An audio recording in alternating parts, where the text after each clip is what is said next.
Namaste and welcome. Thank you for joining the live today. I made it. And I want to wish everybody a happy April. Today is April 1st, and this is the month that 26 years ago that I took my yoga teacher training with Larry Schultz. And I wanted to get this month off to a wonderful start. So thank you so much for tuning in today. If you have any questions, feel free to put those in the chat and or message me privately. So happy April, everybody. And today the lecture or discussion is going to cover my yoga training in San Francisco.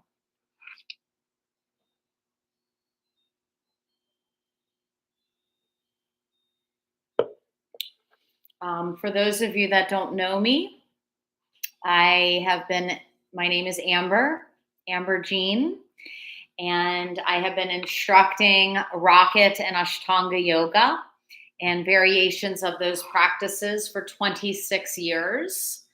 I am also certified in prenatal yoga and restorative yoga as well. And basically, when I took my teacher training, I got on a rocket ship and I never looked back. So I had heard about Larry Schultz from a yoga instructor here in Cincinnati.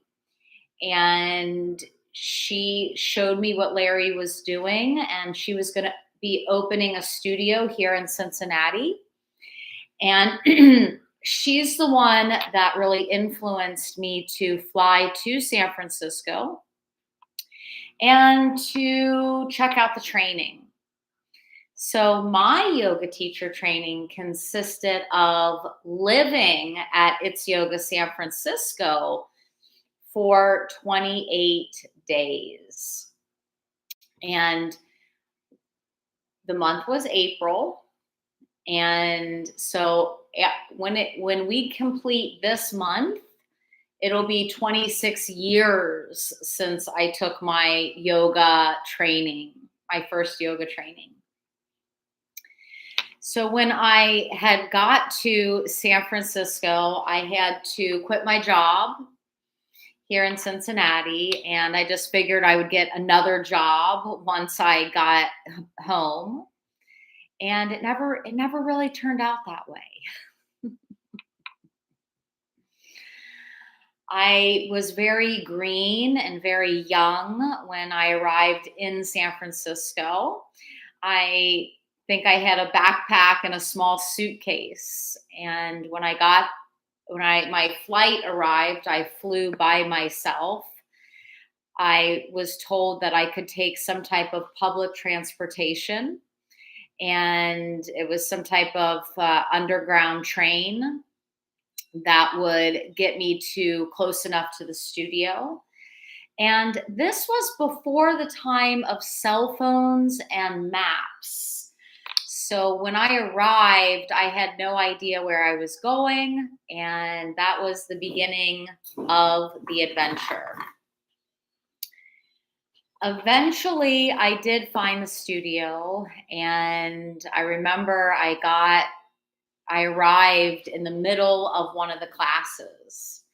So It's Yoga San Francisco had classes they started at 9 a.m. Okay, so there was a 9 a.m., there was a noon, there was a 4:30, a 6 p.m., and a 7:30. And so that was pretty much the schedule 5 days a week. And on the weekends, the studio public classes would be mostly focused in the morning or afternoon. So I might have arrived probably for the noon class. And when I got there was this guy that was over 6 feet tall.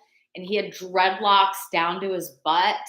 And I'm thinking, is that Larry? But that wasn't Larry. And this guy, he just, to me, he looked like yoga. I was like, oh, this is what yoga must look like. And he just had this really strong presence in the room.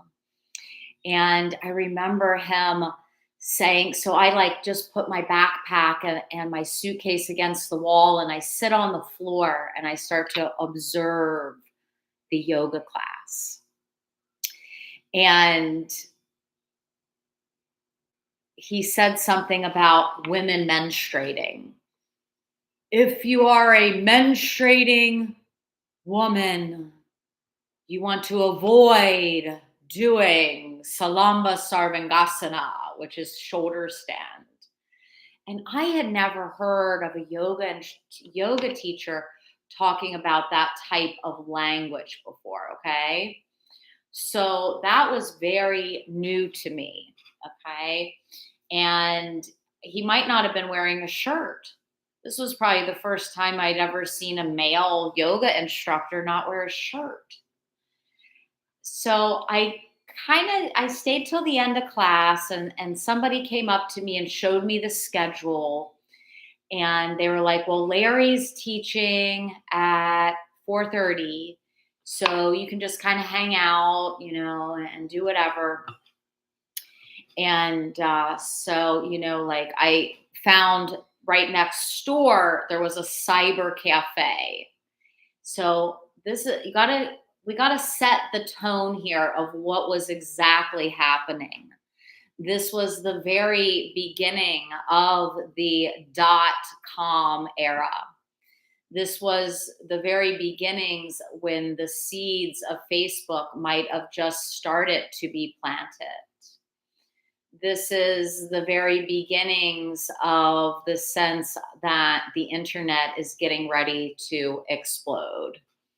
And so there was a cyber cafe, and you could buy a certain amount of time to log on to a computer if you needed to check your emails, or there was all kinds of MySpace and different things like that at that time. So I'm hanging out at the Cyber Cafe in San Francisco, and I'm just thinking this is too cool. I'm 19 years old. I had always grown up. My father actually was one of my. I had two fathers, a stepfather and a regular father. One of my fathers was really into technology and IT. So, in my household, we had one of the earlier computers, and so I was really excited for all of that. And probably that part of the story is maybe why I've embraced modern technology so much on my yoga journey, if that makes sense. Why I do lives, why I have on demand, lots of pre-recorded stuff. And, I even started my YouTube channel when Larry was alive, and he was really, anyhow, that's another story. Okay. So the topic is my yoga teacher training in San Francisco. And so, I have to get ready for the 4:30 class. And I'm just so nervous. Okay. And I'm nervous about everything. And I'm also supposed to be sleeping in the yoga studio. I'm supposed to be living at the studio, and I'm very confused about where I'm going to sleep, because it's one big room, and it's like, where am I going to sleep? And I ended up sleeping in a loft. So when I was at It's Yoga San Francisco, it was in the upstairs place. And this speaks very strongly about the timeline of the Rocket and the original Rocket yoga instructors that are still teaching today is if they are familiar with the upstairs space, they were really the old school. And so that's where I first started practicing with Larry.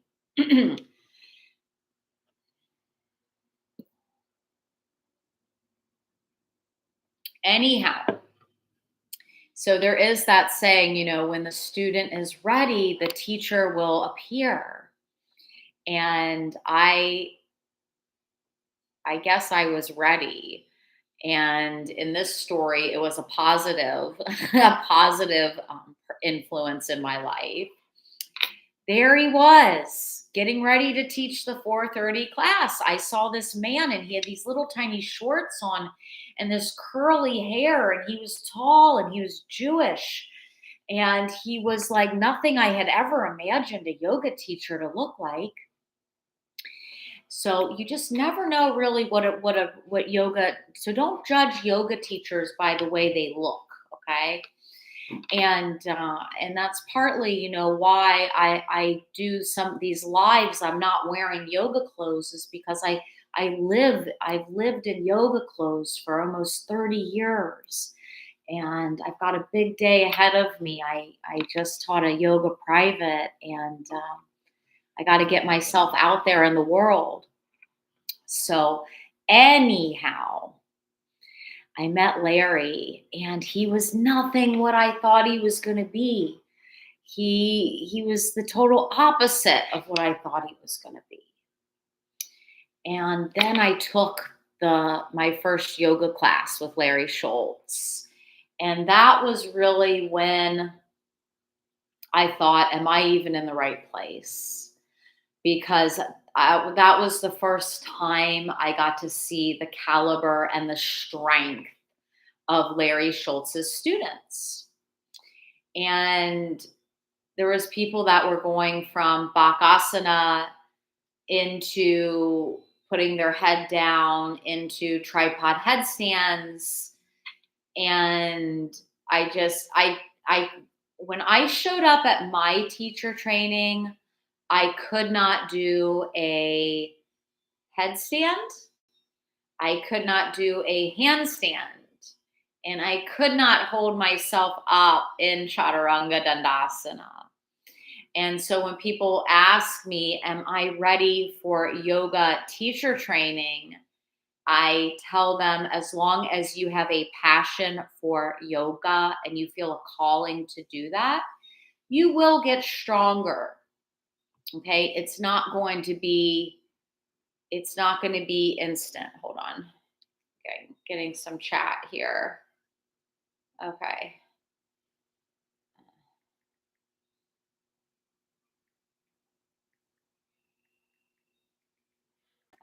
The yoga training. Okay.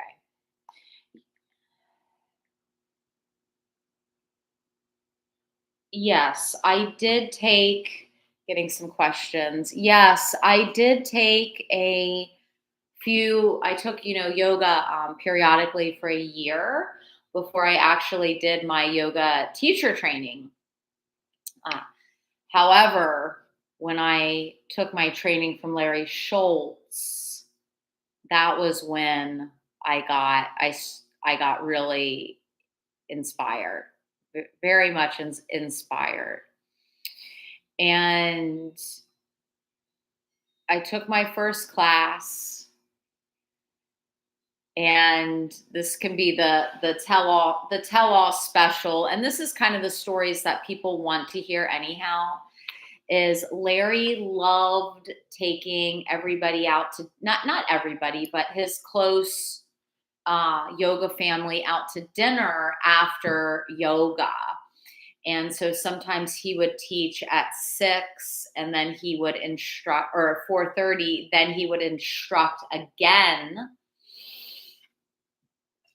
pardon me, at 6 o'clock. Okay. And when he would finish teaching, we would all go out to dinner. So he invited me to go to dinner. So from the very beginning, I kind of became teacher's pet because he knew that I was coming from Cincinnati and that my mentor Indu was opening the second franchise studio, It's Yoga, here in Cincinnati. And so him knowing Indu, immediately he kind of had a fondness. He had a fondness for me, just from that relationship. And he invited me to dinner, and I got into the car. And at this time, marijuana wasn't legal. He pulled out a joint, a huge joint, and he lit it up in the car. And me being 19 and a marijuana smoker, I thought, wow, I just found my kind of yoga. And I never looked back. Since then, I very rarely use marijuana. And that's going to be another lecture, is how we use different substances, including, organic food, and including, some other natural medicines to enhance our spiritual awakening. But really, the more you do this stuff, and I wouldn't believe it myself, the more you do this stuff, the less external stimulants you need to feel good. And your body naturally starts to move in a direction of not craving the things that you once craved before. And anyhow, when he lit up the joint, I was like, wow, this is for me. And I really enjoyed that part of my teacher training experience. And I made a commitment to myself, not to drink alcohol and not to do any other recreational drugs, and especially during my yoga training. And that's what I did. I detoxed from my lifestyle, which wasn't too bad, but I was dabbling and drinking and partying a little bit excessively. And I let myself go through this 28-day process. What was so interesting about the training was all the people that the training drew. It drew people from all over the world, and including people from Australia, Europe, and later on Asia, Japan. Larry had a very big training from Japan at one time. That was wild. And so, we would get up and we would practice in the morning with Larry, morning practice. And I was living at the studio during my training. And what was interesting is I wasn't the only one living there, but there was only one loft bed. And because I was the girl, I got to sleep up there. And there was a couple guys that would sleep. One of them would sleep in a sleeping bag on the floor of the studio, and another one would sleep on the coffin. We called it the coffin, it was just basically a box with a futon over it that could be lifted up, and we could put yoga supplies in it. And that was actually, some of you might know MC Yogi Nicholas, Nicholas was sleeping on the coffin. I was up in the loft, and then some guy named the Buddha was on the floor. And I will tell you, there was the type of energy that we had in this environment.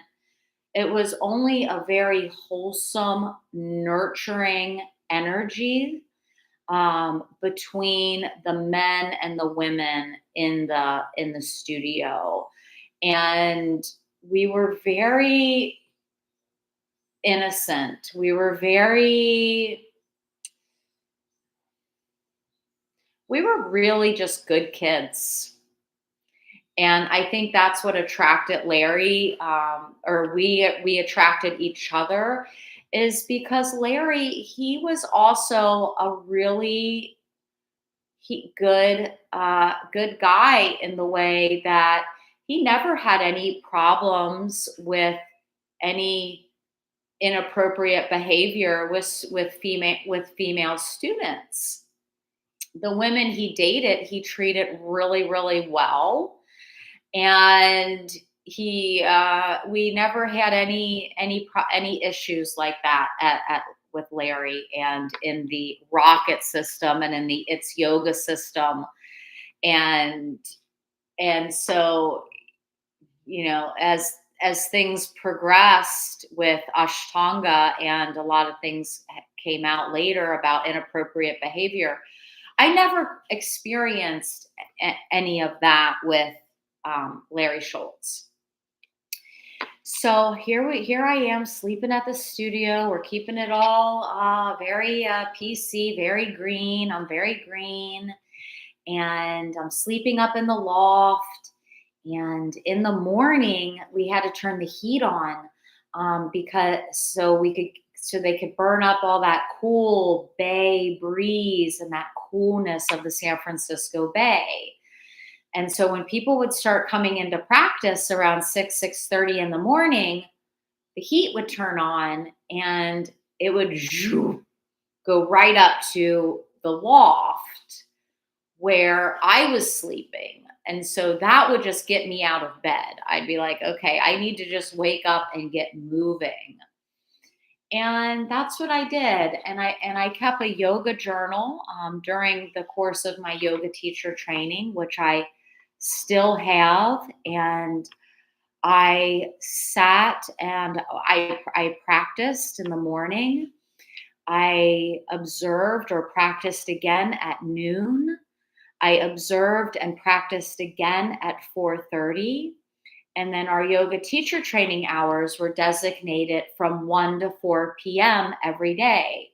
So we're talking about a huge amount of doing yoga, practicing yoga from the time you wake up until the time you go to bed. And I kept a journal and a practice log of this time.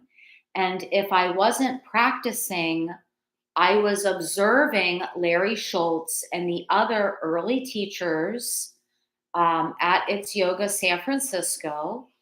And I was recording the sequences in my journal.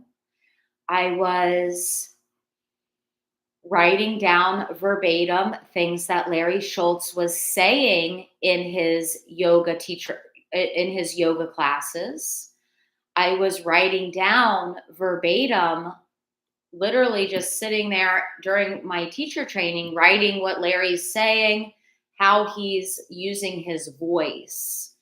And that's the essence that I feel that maybe some of the newer rocket trainings don't have, is the cadence and how Larry would make the classes like a dance. Okay. Hold Chaturanga Dandasana. Pause. And take a bigger inhale slowly as you open your throat. Pull the chin to the chest as you exhale slowly into downward dog. And now begin to breathe. So I learned so much about Rocket and about Ashtanga from completely immersing myself.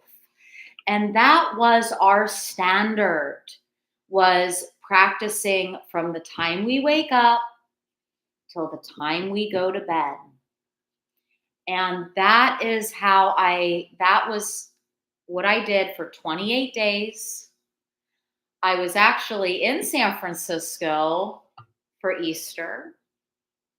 And that's why I'm celebrating this month. I got my little Easter pendant on to celebrate. Do recall, when you practice that much yoga, you remember your days off. And so on my days off, which was in Easter, on Easter, I walked to Fisherman's Wharf. I walked to the trolley.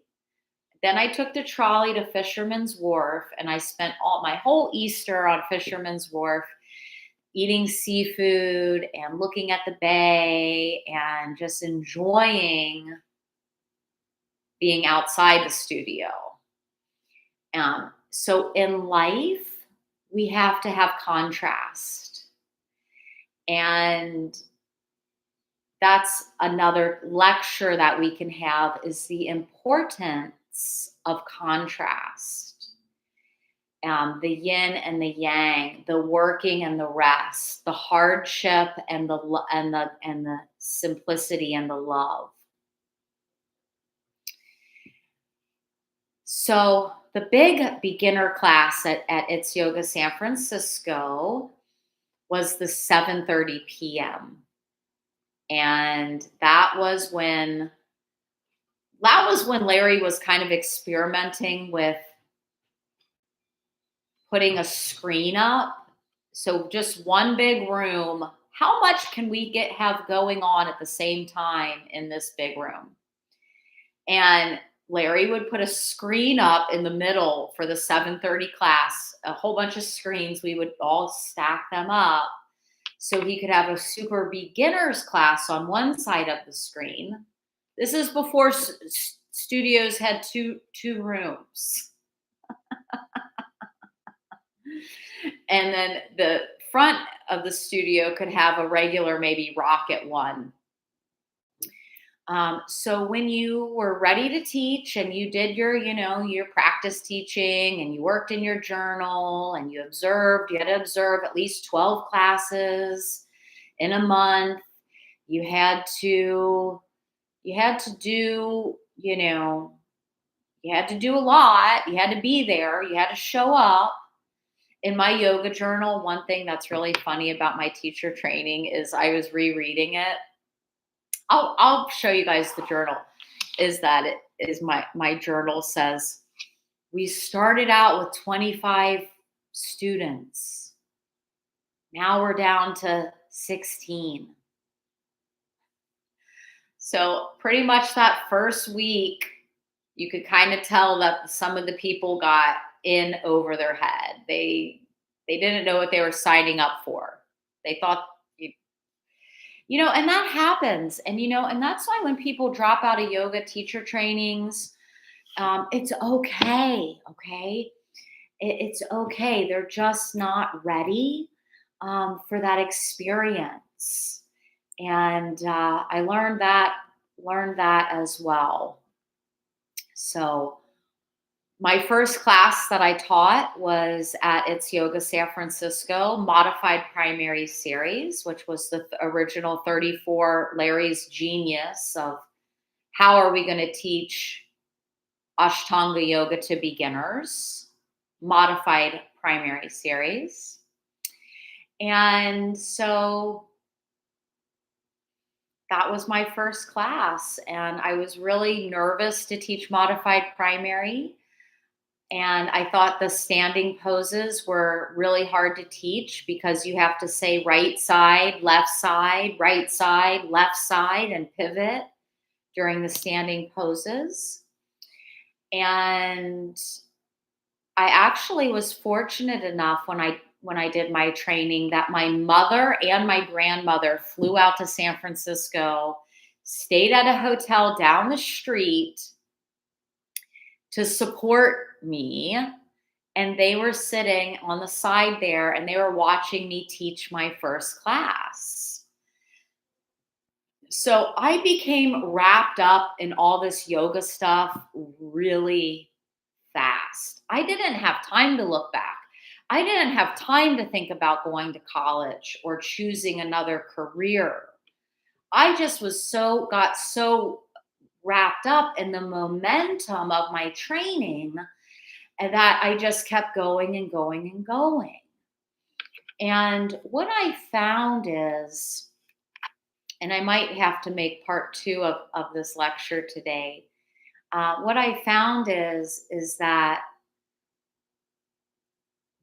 beginner teachers, in some ways, it is easier. Newer teachers, it is easier for them to teach bottle rocket than it is modified primary. Because in modified primary, you need a lot more verbal descriptions to describe the way the feet are moving and how they're pivoting back and forth. When you're instructing bottle rocket, it's a little easier because you are working in that flow from one pose to the next pose. And so your script can be pretty simple. And when I was doing we'll keep the focus on my San Francisco experience. My experience got me hooked, and we were all, and I write this in my manual, we were all teachers in San Francisco, and we were all students. And as you get to become a higher caliber yoga instructor, and this is what I think is really the key of what's missing and why I've developed the Emersons Vinyasa program, is the Emersons is about remaining the student and not achieving levels of, okay, well, now I've got level 1, level 2 rocket, blah, blah, blah, blah, blah, blah, yada, yada, yada, yada, yada, yada. This is more like, okay, now I'm going to study a little bit more of some cross training. I'm going to be working on my own practice more. And as you develop your own practice more, you'll be able to instruct those higher levels of Emerson's. And so that's, a little bit, more what I would like to inspire everybody is we have to stay the student.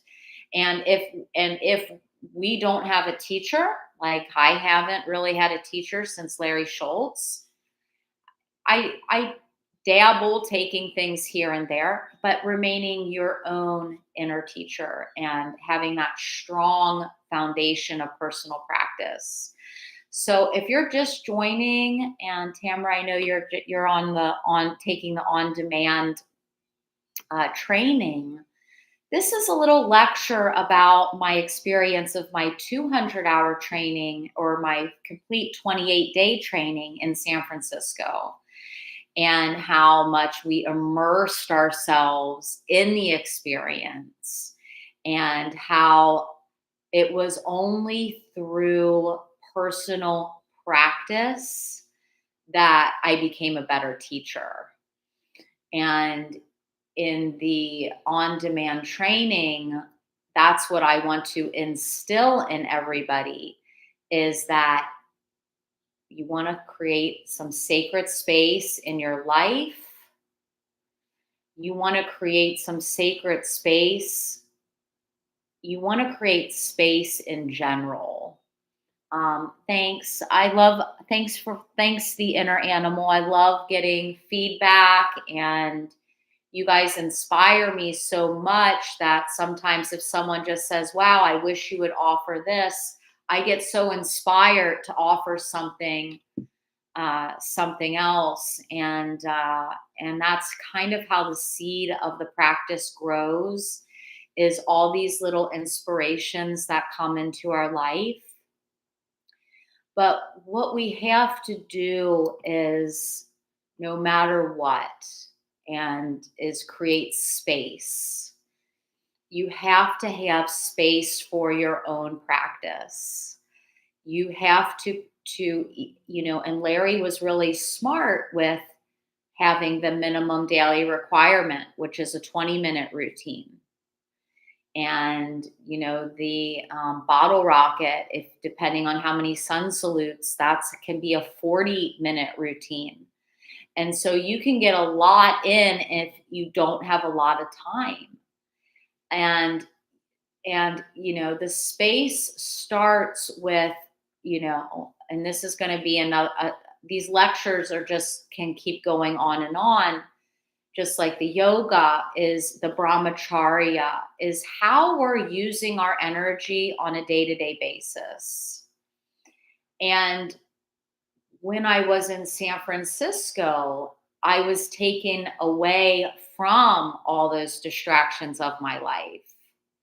And we didn't have cell phones. And that's why I don't have that many pictures of my yoga teacher training, is because we didn't have those things.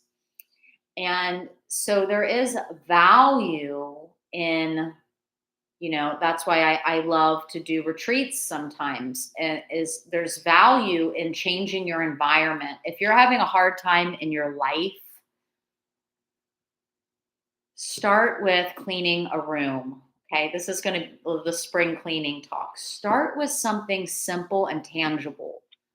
Clean your car, fold your clothes, create a nice space to do a practice. Start there, because our lives right now, and this is why I'm doing the Emersons weekends. And in the YouTube, you want to join the YouTube, that's where I'm putting all the links of everything that I'm doing. They are easier to add in YouTube, Rocket Yoga Academy. And I might be changing the name for my YouTube, but for now it's Rocket Yoga Academy. And anyhow, creating space to develop ourselves, our vision. And that's the challenge. So we're going to work on some spring cleaning this month. Happy April, everybody. Thank you so much for joining today. And if you missed it, go back to the beginning. And I have got actually a yoga private schedule and some other things that's happening today. I'm Wednesdays, I've been facilitating yoga privates, so I don't have any public classes on my schedule. And yeah, so let's onward and upward, everybody. Be inspired.